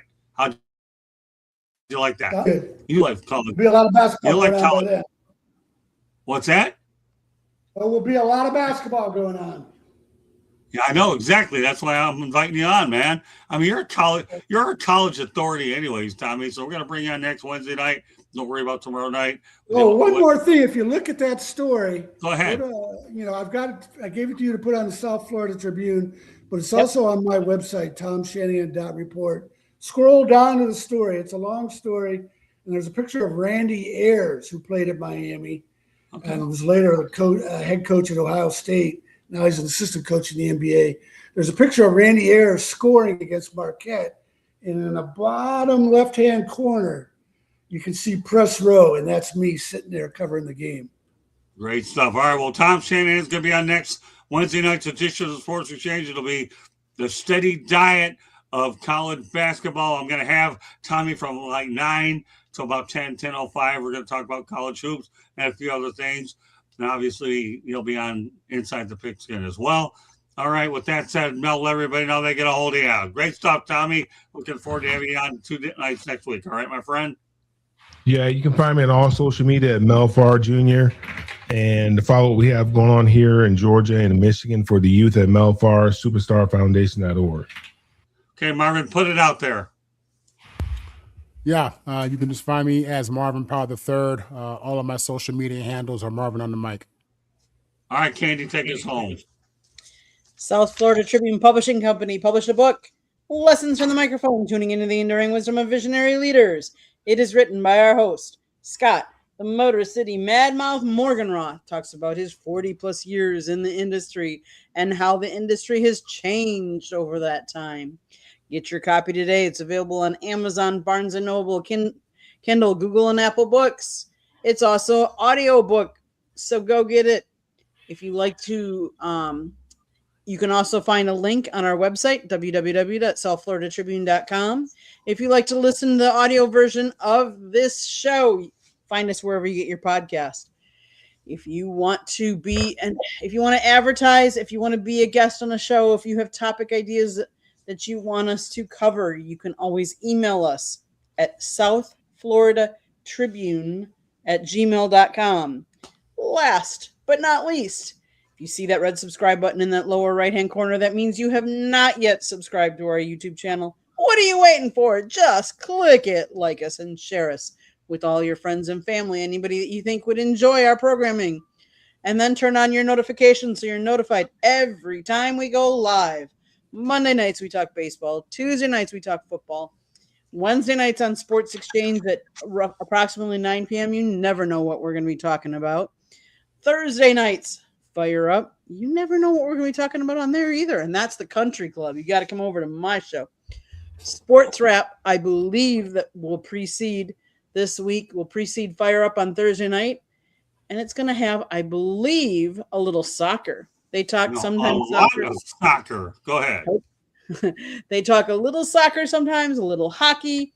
But this time, it's going to be a lot of soccer. So tune in and find out. And then last but not least, go to the South Florida Tribune's YouTube page. Scott did 3 interviews this week with players from spring training. If you're into baseball, you'll love him. If you're a Milwaukee Brewers fan, Josh Hader. From the Twins, if you remember who Roger Clemens was, Scott interviewed his son, Cody Clemens, who's playing now for the Twins in spring training. And then you also did one more. Eric Wagaman, former Marlin as well. Both of the Minnesota Twins. I want to thank the Minnesota Twins and the Houston Astros for their hospitality over the weekend. We have a busy agenda this weekend on the road. Go ahead, Andy. And if you also want to go back to some of the videos or shorts, there are other interviews that Scott did at the Senior Bowl that you can go look at for as well. One last little plug. Preceding this on the Chicks show, 3 Chicks in a Pod. We did a Chicks show that I'm on Tuesday nights at 7:30 Eastern. You can find us every Tuesday night. Back to you, Scott. All right, next week on Inside the Pigskin, Marvin Powell's homework tonight is to give me a couple topics that he went out there and spit out. I'm going to have a couple more interviews from the Senior Bowl. Marvin, make sure you get that homework assignment done so yours truly can incorporate them and say that at least it gives you input in the show because you're going to have an opportunity to uno dos, because that's all the Spanish I know about the tech messaging business, okay, about one of the 2 things you want to talk about. I'll have a couple interviews next week from the Senior Bowl as we get ready to build everybody up to the NFL draft. I don't care about mock drafts. I mean, nothing. But the information I'm putting in front of you people, you can judge for yourself about the character of these players and everything without. So great show tonight.